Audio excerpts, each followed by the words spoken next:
La guerra acaba al revés que en el resto de Europa y se mantiene porque a partir del año 42-43 dejan de ser fascistas, nazis, totalitarios para convertirse en anticomunistas. Eso fue una cierta maniobra que vino por las circunstancias, claro, evidentemente, cuando ya la guerra estaba perdida. Entonces cambia al revés. Por otro lado, somos un país que tiene más que ningún otro en Europa una represión brutal de posguerra. Por ejemplo, los sumarios del Archivo Histórico de Defensa en Madrid son más de 400.000 personas, los represaliados. Pero ojo, son de 10 provincias solo, porque solo hay 2 regiones militares. Entonces, toda esa represión brutal de posguerra aquí no se acaba como el abrazo de Vergara de los carlistas, ni acaba como la posguerra mundial, que también tuvo fortísimas represalias en algunos países, pero en España dura mucho tiempo. Y se da una verdad oficial impuesta, que impide salir la otra. Lógicamente, hay centenares de miles de personas que buscan la otra, y es cuando sale. Y curiosamente, ese tema de ese enfrentamiento y esa polémica nos impide que los que estamos trabajando en cuestiones sobre lugares de guerra podamos tener las mismas facilidades que en otros lugares. Nosotros tenemos ya, curiosamente en nuestra zona, que conservamos casi todo. Tenemos un episodio histórico mínimo de la guerra, 8 o 10 días, pero tenemos el final del gobierno democrático.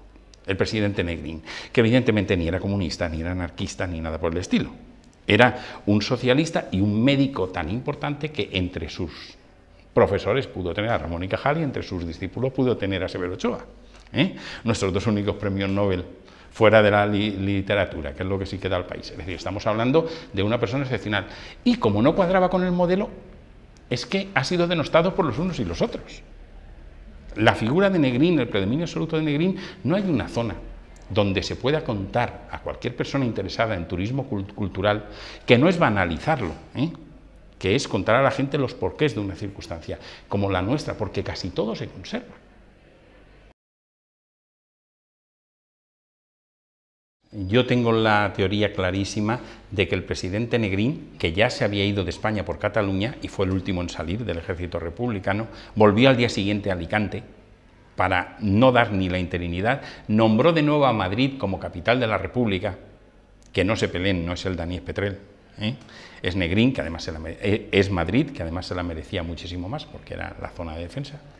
Y lo que tiene el claro es que esa misma operación de Cataluña se pretende hacer igual con la zona que quedaba, es decir, el cuadrante sur oriental de la península. Es decir, un repliegue más o menos organizado hasta las playas del litoral de lo que se llamaba Levante, es decir, la Armada está en Cartagena, está Valencia, está el puerto de Alicante, hay muchos otros puertos, hay barcos. Entonces, hasta cierto punto era una manera de negociar una retirada o ver un mediador internacional y poder replegarse. Por eso, las instalaciones se buscan un nudo de comunicaciones bueno. Y ten en cuenta que entre Alicante y Madrid era la espina dorsal de las comunicaciones de lo que quedaba de República. En esa espina dorsal, muy cerca de la costa, pero también muy cerca del enlace con Valencia y del enlace con Murcia de aquellos tiempos, estaba el territorio del Valle de Elda, Elda, Petrel, Monóvar. Y dentro de ese lugar había un lugar, el Poblet, del que ahora conocemos muchísimas más cosas que cuando mi libro de 2004. El Poblet ya había sido incautado desde el principio de la guerra, porque era de alguien de los que se consideraban desafectos al régimen, y en el Poblet había habido ya una colonia escolar. Parece ser que había habido también un hospital de infecciosos, que es ese bloque que se construye, que ahora cierra la visión de la casa. Y al mismo tiempo había sido un centro de control de vuelo. Luego entonces el Servicio de Inteligencia Militar sabía ya perfectamente que ese lugar cumplía, y además desde el punto de vista de la imagen está al lado mismo de la carretera y no era algo destacado, era algo discreto, suficientemente alejado de los pueblos. Pudo ser la razón. Yo no estoy en la mente de que lo decidió, pero yo creo que debió de ser así. Negrín tiene que vender el seguir luchando. Él mismo sabe que su gran amigo, el generalísimo republicano Rojo, que por cierto también tiene fuertes conexiones con Elda en aquellos tiempos y tiene fotografías hechas en Elda, el general Rojo ya no volvió de Francia, ya le dio un informe diciendo que no se podía ganar la guerra. Él defiende en todo momento el resistir es vencer, de acuerdo con lo que defendían los sectores más radicales, pero él sabe que la guerra no se puede ganar salvo, que es otra teoría, que se pudiera enlazar con la guerra mundial y entonces las potencias occidentales que habían dejado sola a la República, que ni habían dejado que pudiera traer las armas que le llegaban y que había pagado, él piensa que eso puede continuar, pero yo creo que ante todo, lo que a él, desde el punto de vista de esa responsabilidad suya, de Negrín, fue ministro de Hacienda y a la República no le llegó la bancarrota nunca, ni siquiera en la Guerra Civil, fue el encargado de las instalaciones de la ciudad universitaria, que era un modelo de ciudad universitaria posiblemente mundial en aquellos años 30, luego se destrozó al ser frente de guerra y jamás se recuperó el espíritu del... Se recuperaron edificios, pero edificios solo no es una universidad. Entonces, Negrín, yo creo que él lo primero que tiene que asegurar es la salida de España de la gente que desee salir, es decir, ten en cuenta que las matanzas que se conocen son descomunales, son tan vergonzosas que se quieren esconder. No, en Badajoz no hubo matanzas, en Sevilla tampoco, lo de la carretera de Almería a Granada tampoco, o el bombardeo de Alicante, que solamente en el mercado tiene muchos más muertos que Guernica. Y luego la represión, tú piensas que en la zona de Queipo de Llano, hoy conocemos ya, todos los nombres están en la red, en la zona de Queipo de Llano, donde prácticamente ellos la coparon desde el principio de la guerra, hay entre 10 y 20.000 muertos republicanos en cada zona. En Navarra, donde no hubo ni un levantamiento de la República, sino que fue los requetés y el director que llamaban al general Mola, hay casi 2.000 muertos republicanos en una provincia como Navarra. Él sabía lo que podía ocurrir, entonces lo que trata de hacer es que evidentemente el que quiera ir se pueda. Ahora, en la mente de Negrín yo te aseguro que los pocos papeles de más que vamos teniendo, él tiene siempre muy presente la cuestión de la Armada. Piensa que en la retirada, como dicen por ahí, 500.000 personas de Cataluña votaron con los pies. La retirada, que tenemos testimonios magníficos de fotografías, pero dentro de lo que cabe fue organizada. Ahora, también es verdad que intentaron ya sacar dinero, porque bueno, ahí ves lo que le pasa a los que salen de Cataluña, que van directamente a campos de concentración, no de exterminio, no los confundamos con los otros, pero campos de concentración sin condiciones al lado del mar. Los que saldrán de aquí también saldrán a campos de concentración en Argelia. Y yo hay una historia muy bonita que me gusta recordar siempre, que es la de Amado Granell. Amado Granell es un soldado, bueno, un miliciano seguramente, porque antes de la guerra no era soldado, de Borriana, que vivía en Orihuela. Llega con el Stambrook y se lo llevan a un campo de concentración al desierto. Lo liberan y a ese hombre al que los franceses llevaron a un campo de concentración en Argelia, sin importarle que había sido una persona que llegaba como refugiado en ciertas condiciones, fue precisamente el que intervino luego defendiendo a Francia en la guerra y el que comandó la 9 de Leclerc. Fue la primera persona que llevó las fuerzas de liberación de París a unos franceses que los habían llevado a él al campo de concentración. Es una historia preciosa. Él es consciente de que lo que tiene que hacer es organizar esa paz digna, o al menos, como segundo, la retirada. Lo que pasa es que, mientras que él está aquí, ya está el Consejo Nacional de Defensa maniobrando para el golpe de Estado. Hay que decir una cosa muy clara, porque hay mucha gente de ciertas ideologías que apoyaron al Consejo Nacional de Defensa. Los mismos historiadores franquistas que tenían acceso a las fuentes del ejército desde siempre, como Martínez Bande, ya demuestran que Casado y Matallana estaban en las conversaciones de Gamonal con Franco desde antes de caer Cataluña, es decir, eran quintacolumnistas. No era nadie que luchara contra Negrín por defender la democracia. Y de hecho, escaparon ellos por su cuenta al margen de todo lo que pasó en Alicante. Fue justo lo que no hizo Negrín. Negrín, cuando se le cae todo, es cuando hay un intento de levantamiento derechista en Cartagena y la Armada sale al mar. Porque claro, sin la Armada, aunque habían pagado algunos barcos, como el Stambrook o algún otro que habían llegado a España contratados por el gobierno republicano por si acaso, a partir de ahí él sabe que sin Armada no puede hacer eso. y sabe que si sigue manteniendo el gobierno, lo que crea es una guerra civil dentro de la guerra civil. Evidentemente no le quedaba más salida que irse, pero eso de que huye rápidamente, Negrín se va luego a la posición Dakar, a la zona de las casas de la Jau, y está durante horas intentando hacer un manifiesto de unos y otros para llegar a un acuerdo entre los dos bandos, con el gobierno desesperado en Monóvar, que ve que no sale. Es decir, estamos hablando de una persona que está creciendo con el paso del tiempo, y mucho y bien, que es la figura de Negrín frente a todos los demás. Y, curiosamente, el lugar especial donde se puede contar la figura de Negrín es este valle. Tenemos ya, por lo tanto, el mito histórico, que es otra de las cosas que nos hace falta para el turismo en un momento dado que se quiera hacer turismo cultural de calidad.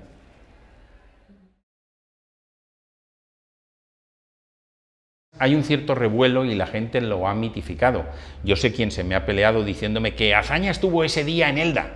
Yo le digo, Azaña no, lo he visto yo. ¿Y qué le dices a esa persona? Que mezcla todos los recuerdos, es difícil.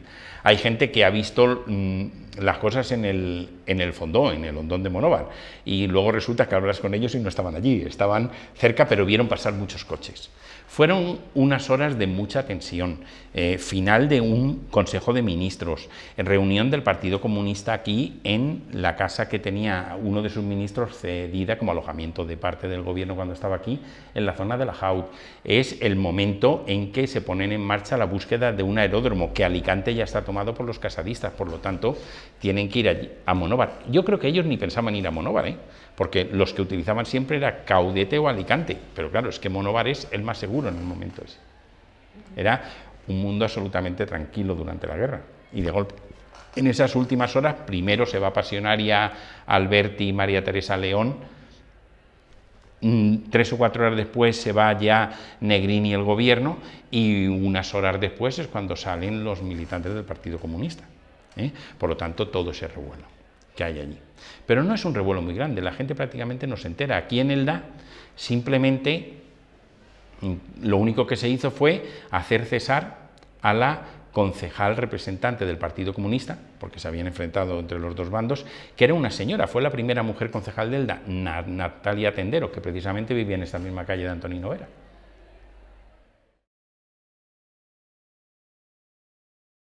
En la posición Dakar quedan 3,5, como si dijéramos, porque eran 3 claramente de Dakar y otra que se utilizó momentáneamente en algún punto. Otra, que era la del Alia desaparecido, alguna de la Calleja, pero vamos, la mayoría está. Queda el Poblet perfectamente, porque el dueño puede no pensar como nosotros, puede no quererlo así, pero el dueño ha amado ese lugar como muy poca gente ha podido hacerlo. De hecho, está absolutamente intacto. Y queda lo que es el recuerdo del aeródromo del Fondó, que queda simplemente en los refugios. Eso de los episodios de la época de Negrín.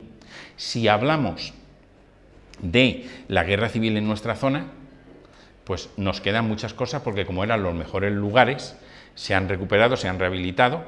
¿Qué nos queda? Pues nos queda el Casino Eldense, hospital militar, el Colegio Cervantes de Monóvar, hospital militar, la Casa de Porta, hospital de sangre, que curiosamente es posible que fuera hospital de sangre muy vinculado a los brigadistas internacionales, porque alguna gente hablaba de que allí había gente que hablaba muy raro.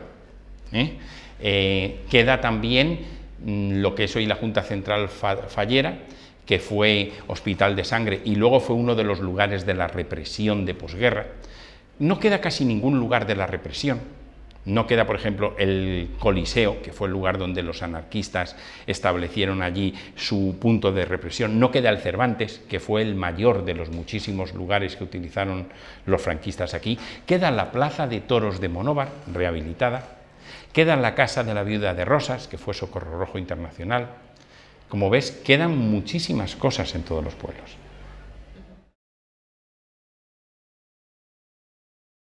En turismo cultural, lo primero es hacer las cosas muy bien. Es decir, el turismo cultural, en buena medida, es culto. Y si no es culto todo, es culto el que transmite el boca a boca. Por lo tanto, hay que dejarse de banalizaciones y de historias en blanco y negro y de exagerar las cosas o de contárselo a los niños en plan simplón. Hay que hacerlo bien.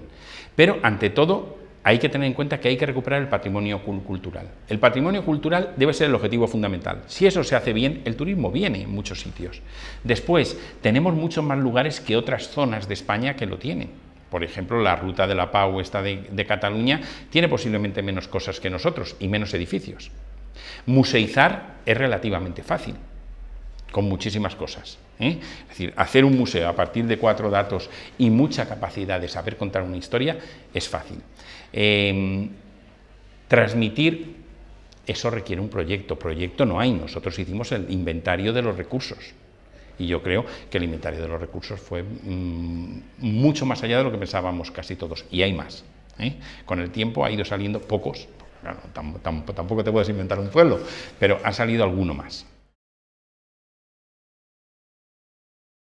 Evidentemente tendrían, primero, que creerlo. Segundo, que tener buena voluntad. Tercero, darle una lectura democrática, que jamás puede ser una lectura partidista. Cuarto, pensarlo en clave de paz y de solidaridad.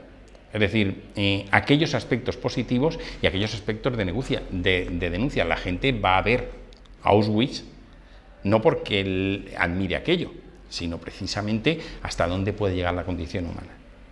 Nosotros no llegamos a tanto. Evidentemente, es posible, con la colaboración de distintos tipos de entidades, ante todo, el Poblet como Vic, ante todo, el Poblet debería de ser recuperado por el propio patrimonio nacional. Es un lugar maravilloso desde el punto de vista de accesibilidad, si lo arreglaran, desde el punto de vista de importancia, para ser una zona museizada, que al mismo tiempo pudiera ser una zona de esparcimiento público, que mira que es grande aquello, que al mismo tiempo conecta con zonas de senderismo. Vamos, no está tan lejos el Arenal, no está tan lejos el... Es decir, debería de relacionarse todos los sitios y hacer rutas a distintos niveles. La gente no tiene por qué ser un teórico de la guerra. Hay gente que le gusta ver 3 cosas, o incluso una. Llegó un momento en que se hizo, es decir, el famoso proyecto de inventario se hizo así por acuerdo de ayuntamiento, y me acuerdo que vinieron gente y estaban informados gente de todos los partidos. Lo que hace es que luego aquello fue un terremoto político y cambió todo, no solamente en los partidos que se fueron, sino en el partido que entró, porque habíamos hablado con unos concejales que luego ya no eran concejales, un caso muy curioso. Yo creo que hay formas de hacerlo. Hay 1000 formas de impedirlo, pero es un recurso más en una zona que no está muy abundante en recursos, ya no turísticos, sino de cualquier tipo.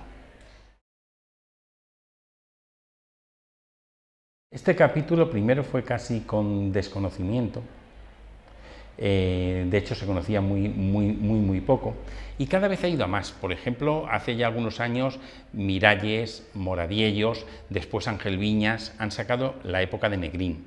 Nosotros hemos ido haciendo algunas cosas sobre esto, y es más, dentro de poco la revista del Vinalopó de este año sale con dossier Los lugares de guerra, vinculado al 75 aniversario, no la guerra, sino los lugares de guerra. Yo sé, y además le he mandado cosas y esto, que Paul Preston está muy cerca de sacar un libro sobre el final de la guerra también. Es un tema que cada vez atrae más. Lo que pasa es que el final de la guerra no es el principio de la paz, y ahí es donde nos vienen todas las dificultades.